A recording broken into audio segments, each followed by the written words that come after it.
खड़गेसा खड़गेसा, अशोक गहलोत अशोक गहलोत, राहुल गांधी राहुल गांधी राहुल गांधी, सचिन पायलट, जायदा खान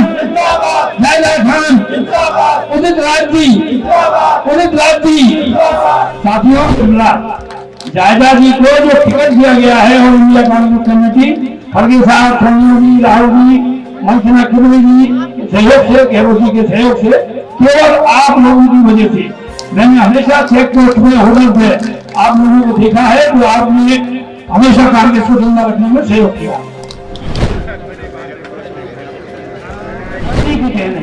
कुछ हमारे साथियों ने टिकट के चक्कर में थोड़ा बहुत एआईसीसी से आए सभी वरिष्ठ कांग्रेस नेता,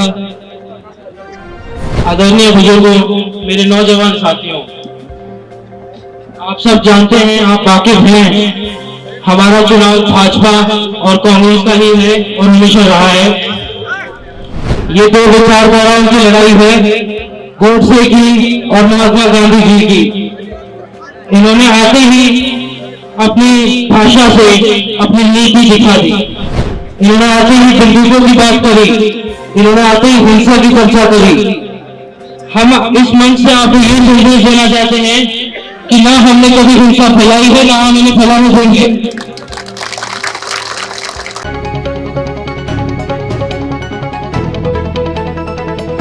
आप नई सरकार चुनेंगे तो गारंटी तो मांगनी चाहिए ना, और गारंटी दी जा रही है। और गारंटी कौन दे रहा है?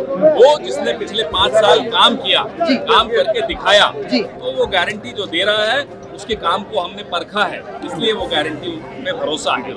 अच्छा, कौन कौन से विकास से गारंटी दी जा रही है? सबसे ज्यादा जो मैं सुन रहा हूँ पिछले 10-15 दिन से, वो चिरंजीवी स्वास्थ्य योजना और इंग्लिश मीडियम स्कूल की बहुत ज्यादा चर्चा पूरे राजस्थान में जहाँ भी हम जाते हैं सुनेंगे। अच्छा, जिस तरीके से मंत्री जायदा ने 5 सालों में यहाँ काफी विकास कराया, क्या कहोगे मंत्री जायदा ने?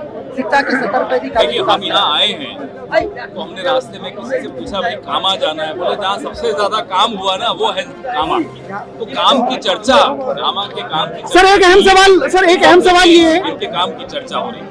सर एक अहम सवाल ये होगा कि आपने ना टिकट दिया मैडम को दोबारा, आपके एजुकेशन मिनिस्टर हैं जायदा जी, तो आपने भरोसा जताया कांग्रेस पार्टी ने, इस पे क्या कहना है और विरोधियों को क्या कहना है? तमाम सर्वेज जो करवाए गए, आपको बता ही सकते हैं हम आपको, तमाम सर्वेज में जाहिदा जी का नाम सबसे ऊपर और भारी मतों के साथ दिखाई दे रहा है। जाहिर सी बात है, जिसने काम किया हो, जिसके ऊपर लोग सर्वे में भरोसा दिखा रहे हैं, उसको टिकट तो मिलेगी, क्यों नहीं मिलेगी? सर विरोधियों को क्या कहना है? अब खत्म हो गई बात, अब विरोधियों की कहाँ बात कर रही है? अब 10 दिन में तो चुनाव है, अब आप विरोधियों की बात कर रहे हैं। पूर्ण बहुमत के साथ जीत रही है, भरपूर समर्थन मिल रहा है। मुझे लगता है कामा बहुत अच्छे रिकॉर्ड मार्जिन से जीतेंगी जाहिदा जी, और राजस्थान में फिर से कांग्रेस की सरकार। लास्ट सवाल आपसे, यहाँ से तो बीजेपी प्रत्याशी नौशाद चौधरी, उनका एक विवादित बयान आया है कि हम गोली चलाना जानते हैं, पत्थर चलाना जानते हैं, किस तरीके से देखते हैं आप? जिनको काम करना नहीं आता वो इसी तरह की बात करते हैं। हम और आप अपने बच्चों को स्कूल भेजते हैं कि कुछ अच्छा सीखे, बड़े होकर कुछ बने, वहाँ देखिए कैसी बातें हो रही, पत्थर चला देंगे, ईंट चला देंगे, सब इसलिए पढ़ने लिखने भेजते हैं हम लोगों को। सर कामा की जनता आपको सुने तो मंत्री जायदा को लेकर क्या कहोगे? कामा हमें बड़ा गर्व है, हमें घमंड है अपनी इस मंत्री पर, ऐसी मंत्री, ऐसी एमएलए हम ऐसे। तो प्रचार चल रहा है, इसमें जनता का पूर्ण बहुमत मिल रहा है, समर्थन मिल रहा है, जनता जो नाराज थी वो है ना, नाराजगी दूर हो रही है, क्या कहना है मैडम इस पे? यही कहना है कि परिवार में छोटी मोटी नाराजगियां हो जाती हैं, और ये विधानसभा में मेरे वोटर्स नहीं, मैंने अभी थोड़ी देर पहले भी कहा, वो परिवार के सदस्य हैं। मेवात की 3600 बिरादरी, हम एक परिवार की तरह ही रहते हैं, अपने के पास जाके उनको मनाया जाता है, मैंने वही कोशिश करी है। मैडम एक अहम सवाल ये कि अब जनता ने आपको पूर्ण बहुमत दिया और आपको जिताया बहुमत के साथ, तो विकास की मांग उठ रही है, तो विकास आप इस बार कामा की तस्वीर बदल देंगी, क्या कहना है? कोशिश यही रहेगी कि ज्यादा से ज्यादा करें। आदरणीय बुजुर्गों, भाइयों बहनों और प्यारे बच्चों और पत्रकार बंधुओं, मैं कामा क्षेत्र के वासियों की तरफ से आपके यहाँ पधारने पे आपका बहुत बहुत स्वागत करती हूँ। हम लोग बहुत खुश नसीब हैं कि आप हमें आशीर्वाद देने के लिए आए हैं। काम जैसा कि अभी कहा, चौधरी साहब के ज़माने से ही जब भी कभी पार्टी कोई आदेश देती थी, हम उसको हमेशा पूरा करते आए हैं। चाहे वो कहीं की भी रैली हो, कामा टॉप करता है। तो मैं इनको लोगों की बहुत शुक्रगुजार हूँ। परिवार की तरह पवन साहब हम लोग यहाँ पे रहते हैं। हमारा नेता और उसका वोटर का नाता नहीं है, इन लोगों से हमारा प्यार का नाता है। हम इनके दिलों में बसते हैं, ये हमारे दिल में बसते हैं। ये मेरा जहाँ पसीना गिरे खून गिरा सकते हैं, और मैं और साजिद जहाँ इनका पसीना गिरे हम लोगों ने तय कर रखा है कि हमें अपना खून बहाना पड़े तो भी हम बहाएंगे। जब भी इलाके को जरूरत होती है मैं हमेशा इनके साथ खड़ी रहती हूँ। हमारा ये मेवात क्षेत्र का इलाका है, आपसी भाई बंदी यहाँ पे बहुत है। 3600 बिरादरी हम लोग मिलजुल के रहते हैं, हमेशा एक दूसरे का हेल्प करते हैं, शादियों में जाते हैं, दंगे चाहे कहीं भी हो। हम बहुत खुश नसीब है कि हमारे प्यार को कोई तोड़ नहीं पाया। बीजेपी ने बहुत कोशिश की लेकिन हमारा प्यार हमेशा अटूट रहा। और मुझे मेरी ये तीसरी जनरेशन है, बच्चों के रूप में चौथी जनरेशन हुई है।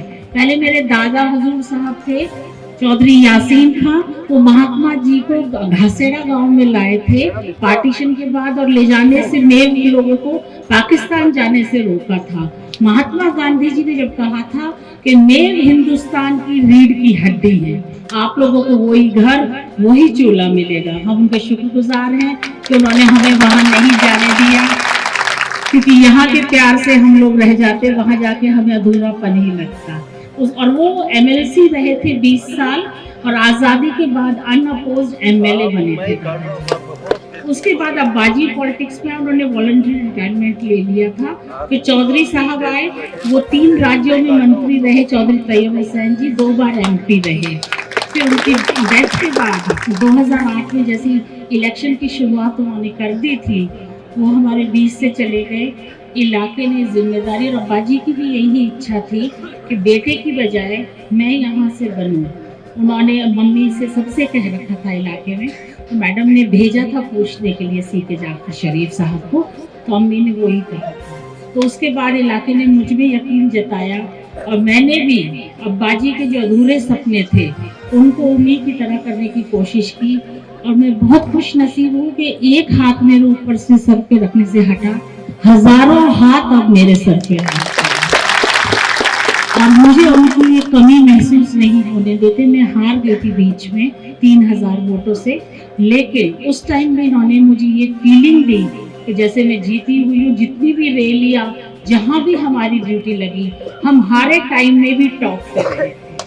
तो ये बहुत कम लोगों को होता है यकीन, मतलब मिलता है। जबरदस्ती इन्होंने कहा कि बच्चों को प्रधान बनाएं, क्योंकि बेटी डॉक्टर है MBBS, बेटे ने लॉ करा है। उसके बाद ये फॉरेन जाना चाहता था, लेकिन मेरे लोगों का इसरार है और मैं इस पॉलिटिक्स में इसको आना भी है, मतलब he should come at an early as.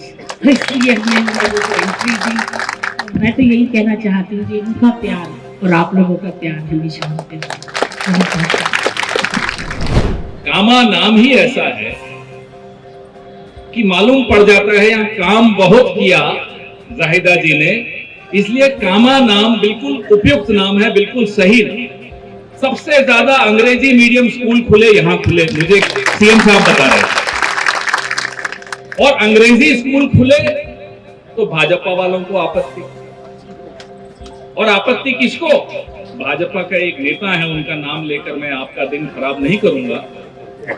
उनके अपने बच्चे विदेश में पढ़ते हैं और वो नहीं चाहते कि मेवात के बच्चे अंग्रेजी मीडियम स्कूल में जाएं।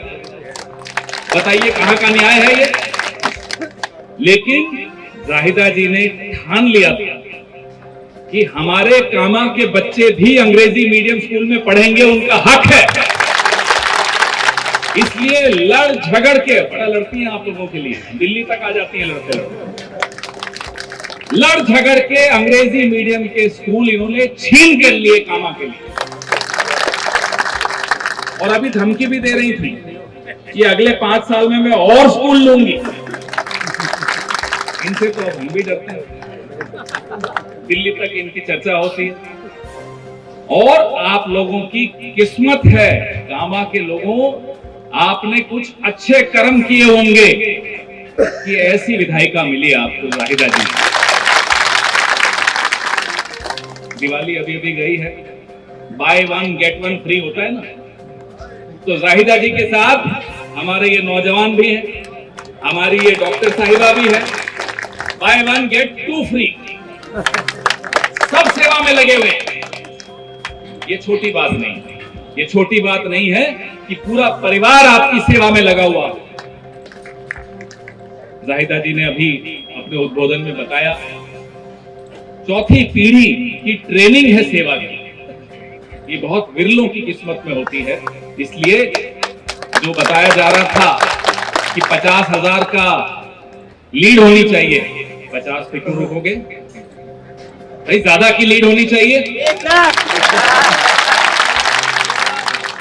ताकि अगले 5 साल में इनको ज्यादा लड़ना नहीं पड़े। हम डर के मारे खुद ही इनको स्कूल दे देंगे, जो ये कहेंगी दे देंगे। भाई दूसरे का काम खराब। एक हक का रिश्ता है आप लोगों के साथ जाहिदा जी का और कांग्रेस पार्टी का। जहां हक का रिश्ता होता है, वहां प्यार का रिश्ता होता है, वहां कोई व्यापार का रिश्ता नहीं होता। वो उधर होता होगा भाजपा में। इस प्यार को बनाए रखिएगा। और कामा और मेवात पूरा विश्व देखता है कि कैसे आप लोग मिलकर रहते हो, एक परिवार की तरह रहते हो। कोशिशें बहुत होती हैं, होने दीजिए, कोई बात नहीं। हमें और आपको बांटने की बहुत कोशिश होती है। उनका काम ही ये है, क्योंकि उनको काम करना नहीं आता, इसलिए वो आपको हमको लड़वाने की कोशिश करते हैं। हम इनकी बातों में नहीं आने। 150 लड्डू खाने हैं 3 तारीख को, इतनी सीटें तो लाओगे ना। और पहला लड्डू कामा का होगा, ये वादा आप हमें करिए। दिल्ली ज्यादा दूर नहीं है, फिर आ जाऊंगा 3 तारीख के बाद जब बुलाओगे, लेकिन लड्डू आप खिलाओगे। पहला लड्डू कामा की जीत का होगा और 50,000 से कहीं ज्यादा का मार्जिन होगा। ये वादा मैं आपसे लेकर जाना चाहता हूं। हमें एक जोड़ने वाली पार्टी भारत जोड़ो, जिसने पार्टी यात्रा जिसने निकाली, हमारे नेता राहुल गांधी, उनको मैं ये संदेश जाकर देना चाहता हूं कि कामा के लोगों ने हाथ खड़े करके बोला कि वो 50 नहीं 51,000 का लीड लेकर आएंगे। अब मैं ज्यादा समय नहीं लूंगा, आप लोगों को रथ यात्रा आगे भी निकालनी है और मेरे बड़े भाई उदित राज जी को सुनने के लिए, ये जहां जाते हैं देश भर में, इनको सुनने के लिए लोग बड़े आतुर होते हैं। ये इतने अच्छे वक्ता हैं, हमारे कांग्रेस के रतन हैं मेरे बड़े भाई उदित राज जी। अब उनको सुनते हैं। जय हिंद, जय कांग्रेस, जय कामा। साथियों, दलित समाज में अंबेडकर जी के बाद बाबू जगजीवन राम, खड़गे साहब और जो नेता हुए हैं, मायावती भी उस साइड में, पर उदित राज जी इस दलित संगठन के रूप में मैं इनके लेख पढ़ता हूँ, बड़ा प्रभावित होता हूँ। हमारे बीच इस समाज के बड़े वरिष्ठ नेता हैं और बुद्धिजीवी हैं। आप इनको सुनेंगे। सम्माननीय उदित राज जी, डॉक्टर उदित राज जी, पूर्व सांसद दिल्ली। अभी जिनसे मैं सीखता हूँ, वरिष्ठ नेता पवन खेड़ा जी से सुना आपने, बड़े मुख्तसर में। माननीय जायदा खान जी मेरे साथ में आए असंगठित कामगार कर्मचारी कांग्रेस के उपाध्यक्ष वाइस चेयरमैन वसीम सैफी जी, और जो अभी वकार फराजी जी ने गजल पेश किया है, मेरी ही टीम के हिस्सा है, पूरे देश में हमारे साथ जा रहे हैं। मैं तो चाहता था कि जायदा जी उस गजल को टेप करा करके इनके लिए गजल भी प्रस्तुत कर देते हैं, तो क्या है कि क्षेत्र में बजाया जा सकता है और बहुत बेहतरीन गायक। मेरे साथ में सोनी जी हैं, सीपी सोनी जी, वो भी कोऑर्डिनेटर हैं। और बाहर से भी मैंने आपके लिए यहाँ लोगों को इकट्ठा किया है, 10-5 लोग। और चुन्नी लाल जी हैं, तो कप्तान चुन्नी जी हैं, उमाशंकर जी के साथ में सुबह से हूँ, वसीम सैफी जी, सफी मदारी जी, शाहनाज जी बड़े होनहार लगे, और डॉक्टर बेटी जिससे अभी मैं बात ही कर रहा था, I was just conversing with her. तो मैं खास तौर से सारे विषय को ऊपर नहीं बोलना चाहूंगा और लंबी चौड़ी तकरीर होनी भी नहीं चाहिए। मैं पिछड़ों के बारे में और दलितों के बारे में बोलना चाहूंगा। वो चाहे सैनी समाज हो, चाहे गुर्जर समाज हो, जाट समाज भी है, कुम्हार, इन सब के लिए राहुल गांधी जी जो हजारों वर्ष से नहीं मिला है वो देना चाहते हैं। रोका किसने है, ये बात गौर करिएगा। भारतीय जनता पार्टी ने 2 बार रोका। 90 में जब मंडल कमीशन की सिफारिश लागू करी गई, जिसमें 27% पिछड़ों का आरक्षण है, जिसमें गुर्जर का बेटा, सैनी का बेटा, कुम्हार का बेटा, जिसको डॉक्टर, इंजीनियर, IAS, PCS बनने का मौका मिल रहा था, उसका विरोध आडवाणी जी ने रथ यात्रा से किया कि नहीं किया, ये बताइए आप लोग। तो पिछड़ों का सबसे बड़ा दुश्मन कौन हुआ? भारतीय जनता पार्टी।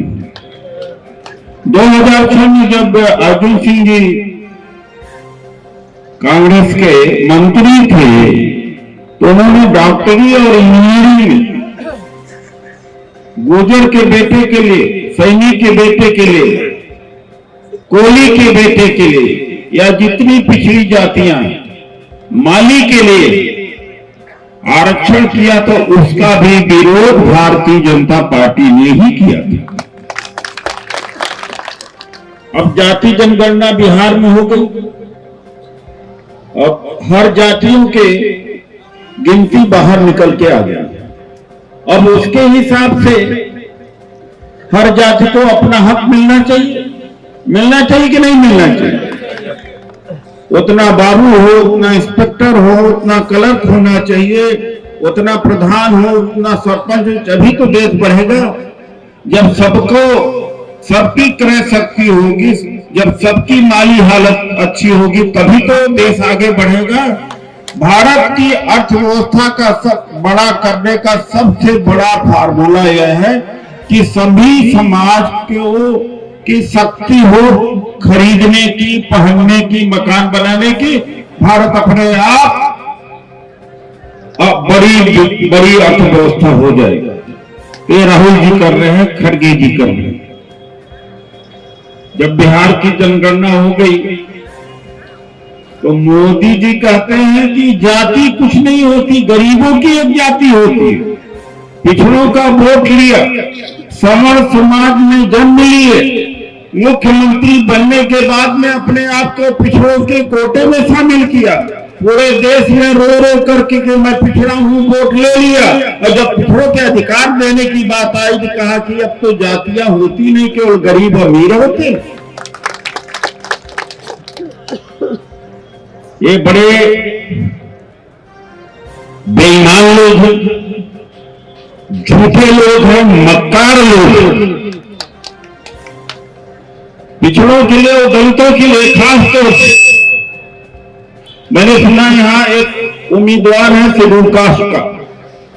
आपके माध्यम से उस दलित उम्मीदवार, उस दलितों को मैं खबर पहुंचाना चाहता कि अगर बाबा साहब डॉक्टर अम्बेडकर का संविधान चाहते हो जिंदा रहे तो जाहिदा जी को जिताना जरूरी है। जाहिदा जी जब जीतेंगे, एक एमएलए से सरकार बनती है ना, और एक राज्य की सरकार से केंद्र सरकार बनती है कि नहीं बनती है? दोबारा अगर मोदी जीत के आए तो समझ लीजिए कि बाबा साहब का संविधान खत्म। मोदी जी ने 80% तक तो सरकारी नौकरियां ले ही डूबे, खत्म कर चुके। किसका फायदा हो रहा था? पिछड़ों का, दलितों का हो रहा था। तो भैया मैं दलितों से खास तौर से कहूंगा, इनको वोट दो या ना दो, मुझे वोट दो या ना दो, अपने भविष्य के लिए तो वोट दे दो कांग्रेस को, अपनी औलाद को बचाने के लिए दे दो, अपने संविधान को बचाने के लिए वोट दो। मैं हमेशा लड़ता रहा हूं दलितों के लिए। अभी 5 नवंबर को भी संविधान बचाने की रैली रामलीला मैदान में किया। सुश्री मायावती से ज्यादा मेरे काम है, ये पढ़े लिखे लोग जानते हैं ज्यादातर। और इस क्षेत्र में बीजेपी ने हराने के लिए एक चाल ऐसी चली है कि उनको उम्मीदवार नहीं मिल रहा था, तो हरियाणा से उम्मीदवार उधार लेकर के यहाँ पर जाहिदा जी के सामने खड़ा किया। मैं उन दलितों को आपके माध्यम से संवाद करना चाहता हूं, अगर तुमने एक वोट भी भारतीय जनता पार्टी को दिया तो ऊपरी गर्दन कटवा रहे हो अपने बाबा साहब का, तुम इतिहास हटा रहे हो। तुम्हारे बच्चे फिर से गुलाम हो जाएंगे, पुरानी व्यवस्था फिर लागू हो जाएगी। जब ये संविधान बनकर के तैयार हुआ था, आरएसएस के सरसंघचालक जो 43 साल तक सरसंघचालक थे, गोलवलकर, उन्होंने कहा ये अंबेडकर का संविधान में भारतीयता तो है ही नहीं है। बाबा साहब का संविधान आरएसएस ने जलाया था, बाबा साहब का पुतला जलाया था, उनको वोट देगी। जिन्होंने भगवा झंडा, तिरंगा नहीं था, तिरंगा नहीं चाहते, 52 साल तक बीजेपी आरएसएस जनसंघ अड़े हुए थे कि भगवा झंडा होना चाहिए, तिरंगा झंडा नहीं होना चाहिए। आप उनको वोट दे रहे हैं, फिर से गुलाम बनना चाहते। तो मैं खास तौर से आपका नौकरी तो ऐसे छीन लिया बीजेपी ने। मैं अभी अपने साथी, अपने मित्र पवन खेड़ा जी से कह रहा था, रिकॉर्ड चेक कर लीजिएगा। जब मैं बीजेपी में गया, मेरे यहां दरवाजे पर नितिन गडकरी, राजनाथ चल के आए और इनके सेकेंड इन कमांड सरसंघचालक चल करके आए। और मैं बीजेपी में रह करके 500 सवाल अगर हमारे हैं तो 250 सवाल बीजेपी के सरकार के खिलाफ में बोलता रहा। आप चेक कर सकते हैं उत्तर में, आप चेक कर सकते हैं, आपने पढ़ा हो। और ये रामनाथ कोविंद 20 मई 2014 को अपने मेरे दरवाजे पर अपना बायोडाटा लेकर के खड़े थे। मैं एक पूरा रिकॉर्डेड है, कहा भाई साहब मेरी भी सिफारिश लगा दो, आपकी तोती बोलती है बीजेपी में। हम कहा मैं वैचारिक व्यक्ति हूं, सीधा संसद में आया हूं, बीजेपी में था नहीं और संसद से निकल गया। सच बता रहा हूं, एक दिन मैं बीजेपी में काम नहीं किया, बिना बायोडाटा का मेरा घोषणा हुआ और निकल गया। फिर लोकसभा की बात आई, कहा आरएसएस नाराज है, आपको राज्यसभा भेजेंगे। तो मैं एक वैचारिक व्यक्ति हूं और मैं आपको बता रहा हूं कि बीजेपी को भी अंदर से देखा है। अगर आगे बीजेपी आ गई है तो यह देश बचेगा नहीं। कौन जो राष्ट्रपति बनाने तक का, गवर्नर बनाने तक की ताकत रखता था, केवल वैचारिक मतभेद की वजह से अक्सर मैं बीजेपी के खिलाफ खड़ा हो जाता है। और जब से मैं एमपी नहीं हूं, एक भी दलित एमपी 2019 से लेकर के अभी तक पिछड़ों, दलितों, अल्पसंख्यकों की आवाज नहीं उठाया। और जितना मैंने अल्पसंख्यकों के बारे में बोला हो, साफ बोला, उतना भी शायद किसी ने न बोला। इसलिए खास तौर से पिछड़ों, दलितों से अपील करता हूं कि अपने औलाद के लिए, अपने खुद के सम्मान के लिए, अपने अधिकार को बचाने के लिए, संविधान को बचाने के लिए जाहिदा जी को भारी मतों से विजयी बना करके यहां से भेजें। इसमें आपका स्वयं का कल्याण है, छोटी मोटी बात मत देखना। हजारों हजार वर्ष के बाद इन दलितों पिछड़ों को प्रधान बनने का मौका मिला। IAS, BCS, डॉक्टर, इंजीनियर, किसके माध्यम से? संविधान की वजह से। अगर वो संविधान चला जाता है फिर से तुम गुलाम हो जाओगे। गुलाम होने से बचो, अपने ही में इनको जिताना बहुत जरूरी है। धन्यवाद। नमस्कार, मेरा नाम आज़ाद कबीर है। आप देख रहे हैं न्यू इंडिया न्यूज़। हमारे साथ कांग्रेस के प्रवक्ता पवन खेड़ा जी हैं। सर, बहुत बहुत स्वागत है आपका न्यू इंडिया न्यूज़ पे। राजस्थान में सर इस बार क्या चमत्कार करने जा रहे हैं आप? क्या रिवाज बदलने जा रहे हैं? चमत्कार यहाँ के लोग कर रहे हैं और 30 साल का जो रिवाज है वो बदलेगा। राज नहीं बदलेगा, रिवाज बदलेगा। ये यहाँ के लोगों ने ठान लिया। 203 सीटों में से सर कितनी सीटें आ रही हैं? 203 नहीं है, पहले तो 200 हैं जी। मेरा स्टेट है तो मैं जानता हूँ यहाँ कितनी सीटें हैं। आप समझ लीजिए 150 पार होगा।